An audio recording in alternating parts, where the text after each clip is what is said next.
প্রতিদিনই বাংলাদেশ বিমানের ফ্লাইট নামে এখানে, কিন্তু এই ফ্লাইটটির জন্য যেন অপেক্ষার পালা শেষ হচ্ছিল না লাখো কোটি জনতার। তারেক রহমান আসছেন ঘোষণার পর থেকেই অধীর আগ্রহ সারা দেশের বিএনপি নেতাকর্মীদের।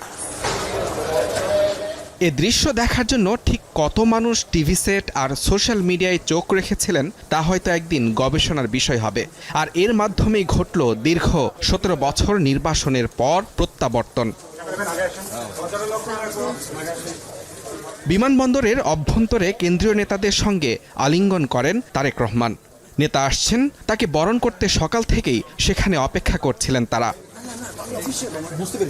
দেশে নেমে প্রধান উপদেষ্টা ডক্টর মোহাম্মদ ইউনূসের সঙ্গে টেলিফোনে কথা বলেন বিএনপির ভারপ্রাপ্ত চেয়ারম্যান। বিমানবন্দরে ফুলের মালায় সিক্ত হন তারেক রহমান পরিবার।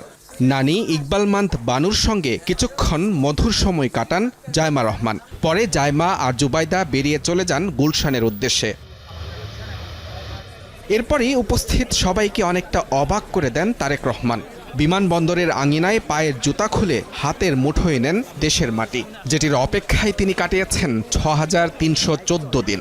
বাইরে তখন কড়া নিরাপত্তা, আর প্রিয় নেতাকে এক পলক দেখতে অপেক্ষা লাখ লাখ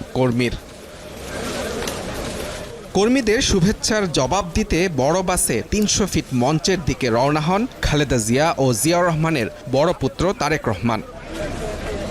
বুধবার সন্ধ্যা 6:36 লন্ডনের হিথ্রো বিমানবন্দর থেকে ছাড়ে তারেক রহমানকে বহনকারী উড়োজাহাজটি। সকালে এটি দেশের আকাশ সীমায় প্রবেশ করতেই ফেসবুকে আবেগী পোস্ট দেন বিএনপির ভারপ্রাপ্ত চেয়ারম্যান। উড়োজাহাজটি সিলেটে ঘণ্টাখানেক অপেক্ষা করলেও নিজ আসনেই ছিলেন তারেক রহমান ও তার পরিবার। এবার বাংলাদেশের মাটিতে চলার পালা। লাল সবুজের সাধারণ এক বাস, গায়ে বড় অক্ষরে লেখা সবার আগে বাংলাদেশ। মুজরে বিন তারেক, যমুনা নিউজ, ঢাকা।